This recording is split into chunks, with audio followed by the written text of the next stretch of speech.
Check this out. We've got something really fun today. This is so amazing, man. Oh man, again? 1.5, velocity and other rates of change. If we have a distance versus time graph, the slope has a specific meaning. In this linear case here, slope can be found by finding rise over run. And rise is measured in kilometers and run is measured in hours. What does the slope represent? So for this one, we can actually just look at the units to get a clue. Our rise is in kilometers and our run is in hours. And kilometers per hour probably represents a speed. So the slope is the speed. And for this graph, this has a constant speed of, and you could do it at this half an hour, 60 over half, or maybe it's easier to just do 120 over 1, so 120 kilometers per 1 hour. If we threw a rock off a cliff, its distance fallen with respect to time can be represented by distance equals 4.9 t squared, where distance is in meters and time here is in seconds. We can find the average speeds or the instantaneous speeds. Now here's a visualization, both on the same graph. The average speed would be a secant from this point to this point, and that would just be the slope of this line. The instantaneous would be a tangent line drawn at a specific point of interest. When finding the average rate of change between 2 points, we're just finding the slope between those 2 points. And as we saw in the last slide, it's just the slope of the secant between those 2 points.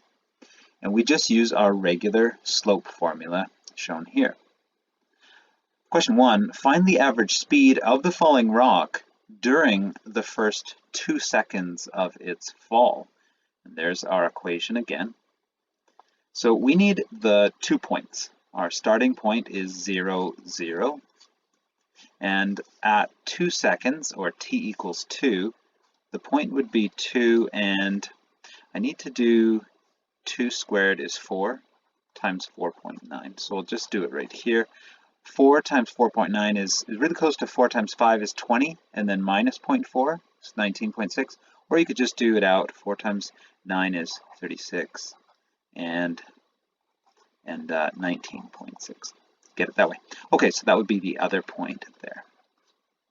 Now let's find the average speed by using the slope formula. So m is equal to 19.6 minus 0 and 2 minus 0. And in this case, it's just 19.6 over 2. And that would be 9.8. And let's put in our units, meters per second. Let's do the second question. What is the average speed from t equals 1 to t equals 2? So we have the t equals 2 point here. We just need the t equals 1. So let's write it here. That would be 1, and 1 squared is just 1, so it's just 4.9. Now we'll use the same average rate of change formula right here. So 19.6 minus 4.9, and 2 minus 1. And 19.6 minus 4.9, 14.7 over 1. And that would be 14.7 meters per second. When finding the instantaneous rate of change at a point, we're finding the instantaneous slope, or in other words, as we saw before, the slope of the tangent. We can always tell from a question whether it's instantaneous or average, because instantaneous will only mention 1 time, and average will have to give us 2. To find the instantaneous slope, we use our formula 2 here. And so let's do that. How fast was the rock falling at 1 second? So our slope at 1 second, so x equals 1. We've got the limit as h approaches 0, 4.9 and 1 plus h squared minus 4.91 squared all over h. Now you notice that we have a 4.9 in both of these terms, and so I can factor it out, and I can take it out of the limit because the limit is not affecting it at all. And then we'll keep our limit tidy and uncomplicated. So 4.9 outside, the limit as h approaches 0. Let's expand this out here, so that would be 1 plus 2h plus h squared minus, we factored that out, so 1 all over h. Now we have a couple things we can cancel out here, so the 1 minus 1 can cancel. And also we could do it in this turn or in the next step as well, but we can take out an h from the numerator and cancel the h in the denominator. But if it's too much canceling out in one step, then take another step to do it. 4.9, the limit as h goes to 0, and what's left is 2 plus h. Now it's safe to let h approach 0, so this would just be 4.9 times 2, which would be 9.8 meters per second. And that makes sense. If a rock has a second to accelerate on planet Earth, then it will be going 9.8 meters per second. Question 2, what was the instantaneous velocity at 3 seconds? So we'll do the same thing. I didn't do a general case here. I put in one, so I'll have to put in 3 on this question. Limit as h approaches 0, 4.9, 3 plus h squared minus 4.9, 3 squared, all over h. Let's factor out the 4.9. Limit as h approaches 0. Let's expand this. 9 plus 6h plus h squared minus 9 all over h. And you'll start to see the pattern here. This 9 minus 9 will cancel, and we will factor out an h from the numerator and cancel this h in the denominator. We have 4.9. Limit as h approaches 0 of 6 plus h. And we can let h approach 0, so it's just 4.9 times 6, which is, you could do 5 times 6 is 30 minus 0.6, so 29.4. Or you could do 6 times 9 is 54, carry the 5, and 6 times 4 is 24, plus 5 is 29. 29.4 meters per second after 3 seconds. A particle is moving through space.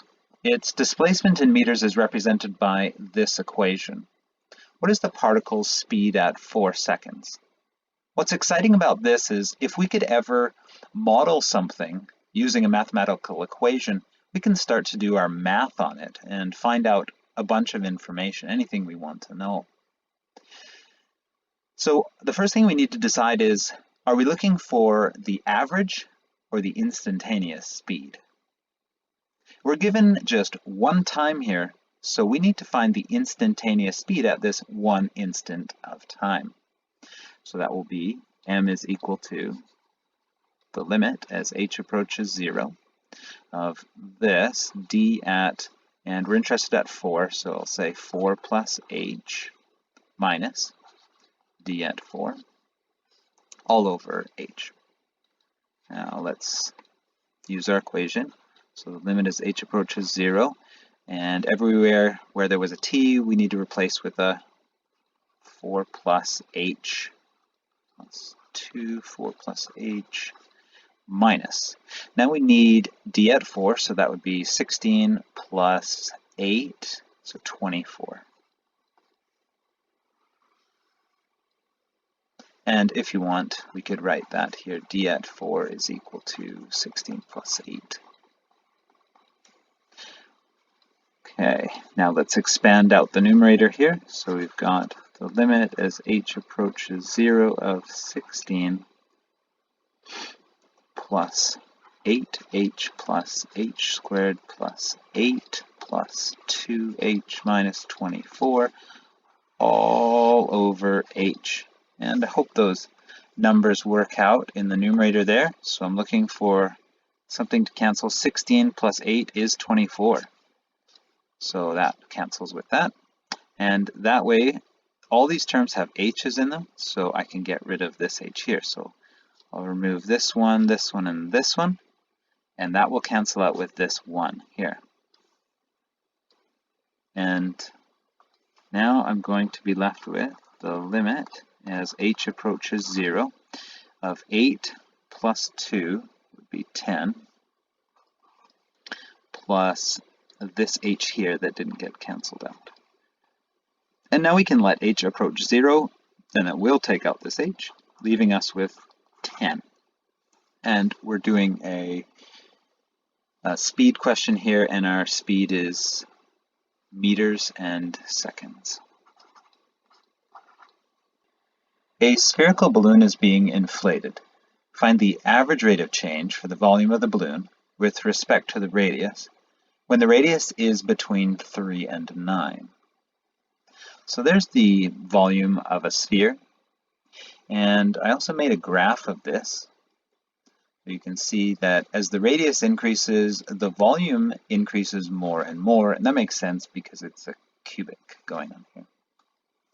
And we're doing average, and it even says in this question, but if it didn't say, we would know because it gave 2 times here and said between those 2 times. So we need to do our slope formula. So we want probably v at 9 minus v at 3, and in the denominator, 9 minus 3. Okay, so we've got 4/3 pi 9 cubed minus 4/3 pi 3 cubed over 6. And looks like the 4/3 and the pi are common, so we can factor those out and just leave them in front. So 4 pi over 3, and then I'll try to figure out the rest of this stuff. So 9 cubed is 729, and 3 cubed is 27. So I'll just put that in brackets. Even though I did separate this, I just want to be clear this is over here. This is factored out, and this is over 6. And I'm not going to multiply these together yet because I want to make sure I simplify this fraction as much as I can. So 4 pi over 3, and 729 minus 27 is 702. And this is definitely divisible by 2 because it's even. It's also divisible by 3 because if you add the digits up, they are a multiple of 3. So 7 plus 2 is 9, which is a multiple of 3. So being divisible by 2 and 3 means it's divisible by 6. So actually I'm just going to take 702 and divide by 6. So that would be, we'll do some long division here. 117. And now we've got 4/3 pi times 117. Now we'll do the same trick. We'll add the digits here and we get 9 again, which means it's divisible by 3. So I'm going to take 117 divided by 3. So 3 times 3, and that would be 9 times 3 is 27. So that would give us 4 pi times 39. And now we just need to do 4 times 39. So 156. So 156 pi. And now we need our units. So come back up here, and it was a rise, so centimeters cubed, over run, centimeters. So we'll say centimeters cubed per centimeter of radius. Now we don't want to cancel and make it centimeters squared because that doesn't quite answer the question. I want to, how quickly is the volume changing for every centimeter of radius? A spherical balloon is being inflated. Again? Find the rate of change for the volume of the balloon with respect to the radius when the radius is 10 centimeters. Now we're looking for an instantaneous rate of change. They're just giving us one instant in time, and that's when the radius is 10 centimeters. So now we need to find the slope of the tangent. So this will be our limit equation. The limit as h goes to 0. And this will be v. And I'm not going to put in 10 because I'm afraid the numbers will get too large. So I'm just going to work with r. So I'll keep it as r plus h minus v of r. And then in the denominator, it's just h. Now I'll put in the equation here. So the limit as h approaches 0. And we've got 4/3 pi. Then we need an r plus h cubed. Then minus 4/3 pi r cubed. All over h. Now I'll do just like last time. The 4/3 and the pi, they have nothing to do with the limit, and they're common here, so I'm going to factor them out, bring them in front of the limit. Next, I'm going to expand this out. So hopefully I get an r cubed to cancel this one out, and I do first thing actually. So r cubed, and you can use the binomial theorem to expand this. So 1, and then the next coefficient is 3, and the next coefficient is 3, and the last coefficient is 1. Okay, and we see that it does work out. We're going to get rid of all the terms without h, so r cubed, and r cubed is gone. Now we can factor an h out of this, an h out of this, and one h out of this, and cancel that out with this h here. Now the 4/3 pi is patiently waiting out here, and let's just rewrite this here. So we've got 3r squared plus 3rh plus h squared. Now if you want to skip this step, that's okay. You could probably see that anything with an h is going to 0, and you can just rewrite that. But 4/3 pi, and now we would see this is gone, times 3r squared. And the 3's are gone, and so our equation would be, in terms of r at least, 4 pi r squared. Now we need to do this rate of change at r equals 10. So our slope would be 4 pi 10 squared, which would be 400 pi. And now we need our units, centimeters cubed per centimeter.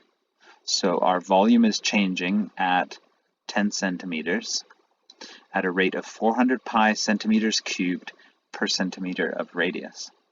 I've been using Formula 2, but it is possible to use Formula 1 to find the instantaneous slope.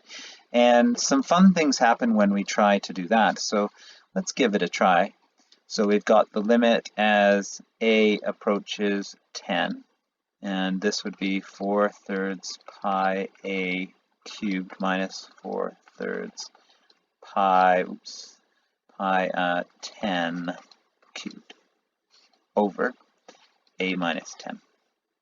And just like on this side here, we're going to factor out the 4/3 pi because it has nothing to do with the limit, it's just constant.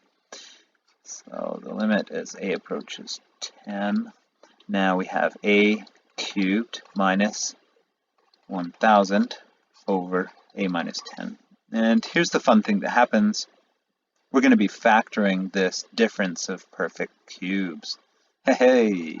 So 4/3 pi, limit as a approaches 10, and remember this would be a minus 10, and then so this is same, and then this one is opposite, and then the last is always positive. We're factoring those. And then you can see we can get rid of this factor a minus 10, which is the problem here. And in the next step, 4/3 pi, and we can let a go to 10 now. So this will be 10 squared is 100. 10 times 10 is, hey, 100 again, and plus 100. So that is 300 put together. So 4/3 pi times 300. 300 divided by 3 is just 100. 100 times 4 is 400. So we end up with the exact same slope as before. And so the exact same rate of change, 400 pi centimeters cubed of volume for every 1 centimeter of radius. After this lesson, you should be able to find the average or the instantaneous rates of change. Here's some questions from the textbook. Give them a try, see if you know what you're doing.